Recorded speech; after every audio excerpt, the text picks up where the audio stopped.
So today I will be delivering the lecture on the growth and problems of oil and gas industry, which is the very important topic of Indian economy. So let's understand about this industry and the growth and problems of this industry also.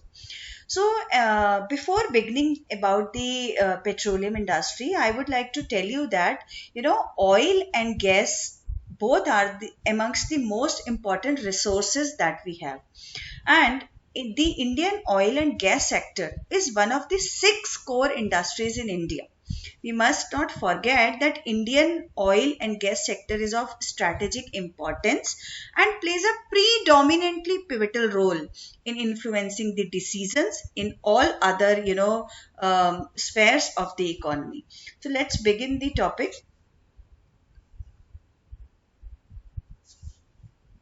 Yeah.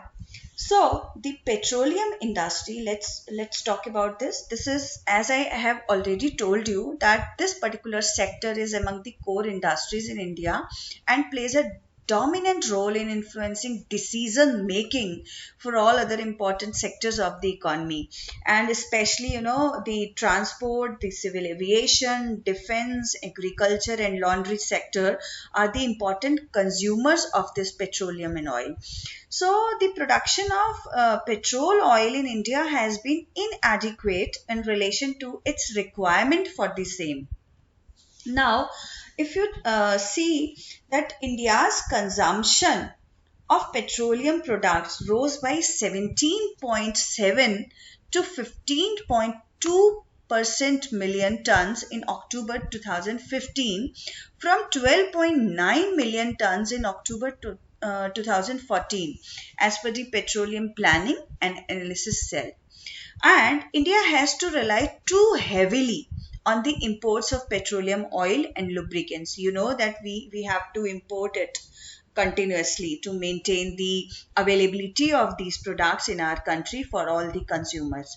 And for our import requirements for petroleum products worth rupees almost 9,97,885 crores, constituting it the 36.75% of the total value of our imports. So this is huge. We have to understand that it's a huge figure, and we are continuously importing this particular product from the other countries, and its share in total import was 6.15% in 1960 to 61, which increased to 25.03 in 1990 to 1991.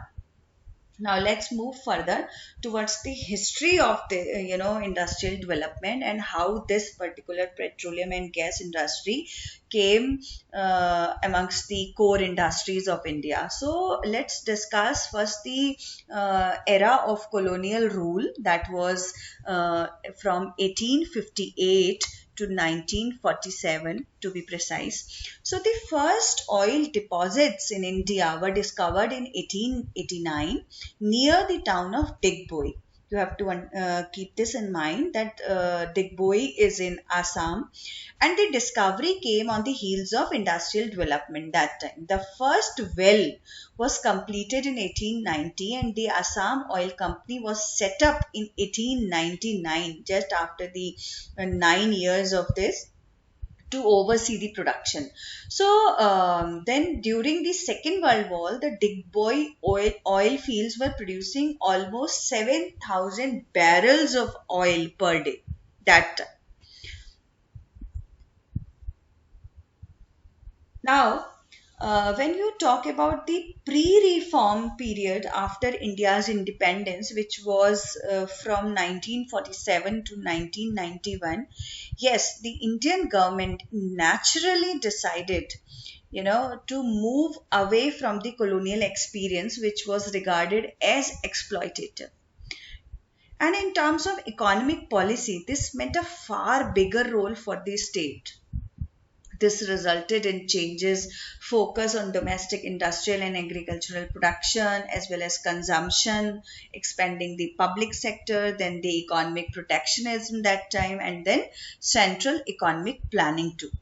So the foreign companies, they continued to play key role that time in the oil industry. And Oil India Limited was still a joint venture which was involving the Indian government and the British owned Burma Oil Company also. However, if you talk about the Indo-Stanvac Petroleum Project in West Bengal, it was the agreement in between the Indian government and the American company Socony Vacuum. So this was the position that time, and this changed. In 1956, when the government adopted an industrial policy and that placed oil as a Schedule A industry.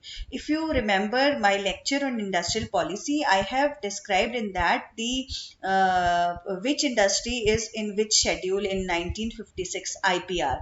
So in that, the oil industry was in Schedule A industry and put its future development in the hands of the state. And in October 59, the Oil and Natural Gas Commission, which is known as, popularly we all call it ONGC, with an act of parliament was empowered to plan, organize and implement programs for the development of oil resources and the sale of the petroleum product, and also to perform, the plans as laid down by the central government. So now moving forward to the post-reform period in which we are living nowadays, and it began in 1991 during the liberalization.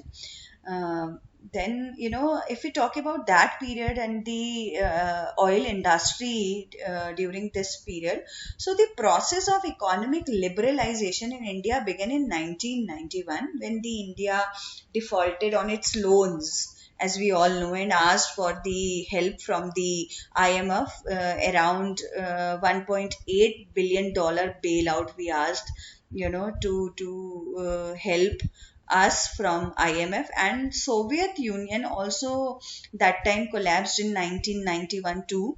The bailout was done on the condition that government would initiate further reforms.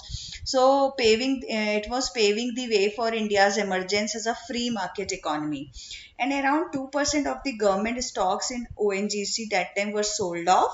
And despite this, the government still plays the pivotal role.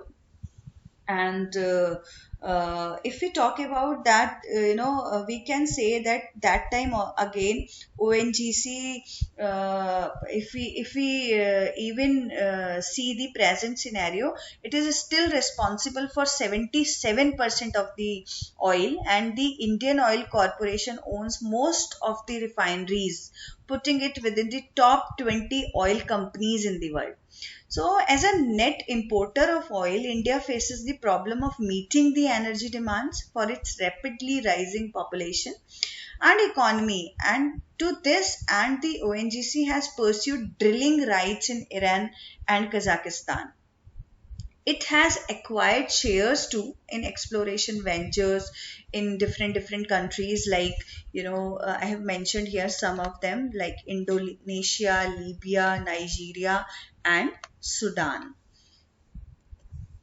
Now let's talk about the challenges of this oil and gas industry or the petroleum industry. So first challenge I have mentioned here, the imbalance between demand and supply. What do we mean by this imbalance? See, basically there is a spurt in demand for light petroleum products like gasoline, diesel, jet fuel and kerosene. And regulations on product specification are also stricter day by day. So the implication for future is the tightening of the supply demand balance for the high quality gasoline and diesel. And the situation for diesel is more serious as its demand is almost double that of gasoline. On the other hand, oil reserves are very much limited. We all know this is, very, it is the commodity which everybody should take care of. And it is nowadays the resources, we all know it is the resources are limited. And tightening of regulation on petroleum product specification and dependency on the oil supplies from Middle East, they are the challenges which are peculiar to our refining industry. The second challenge I have mentioned here, that is the investment for refineries. According to data released by the Department of Industrial Policy and Promotion, we popularly call this DIP, Department of Industrial Policy and Promotion, DIPP. The petroleum and natural gas sector attracted FDI worth 6.62 billion US dollar between April 2000 and September 2015. And the need to invest in capacity expansion for the future in India is important, considering the expected demand increase and the current capacity utilization about 90% of this. So these are the challenges we usually face. Now let's talk about the opportunities available for the petroleum refining. There are ample of opportunities in this industry to expand or add refining capacity during the immediate future, and to attain 110 million tonners per annum approximately. So it will require an investment of over 2.2 billion US dollar, and this can bring remarkable growth in the refinery sector. India, if we talk about, it is also adopting strict measures to improve the quality of fuels which will make them environment friendly. Government promotions of joint sector and private sector participation could also potentially lead to the growth in that particular industry. And supply of crude needs to be ensured for this. So uncertainty towards optimization of India's refining industry has to be dealt with, and the pricing regime must be addressed rationally. We have to look for that. And energy conservation, yes, very important, it has to be focused, and regional cooperation should be strengthened. So these are the opportunities available, and I have already discussed the challenges with you all. So now if I need to conclude this particular topic, I would like to say to all of you to keep in your mind that the Indian oil and gas sector is one of the 6 core industries in India and has very significant forward linkages with the entire economy. And government has taken many steps to regulate it. These steps are also taken to increase the indigenous oil and gas reserves too. And although there are few loopholes which should be taken care of as soon as possible, one major drawback in the E&P sector is that the regulatory body, which we call DGH, it does not have any statutory value, and the decision of this particular regulatory body are merely advisory in nature, and the government is not to follow them. So this is the major drawback. So I stop myself here, and thank you so much for listening this particular topic. I hope you all have understood. Thank you so much. See you soon. And if you like this my lecture, please like and subscribe my channel, and stay tuned with Pathshala.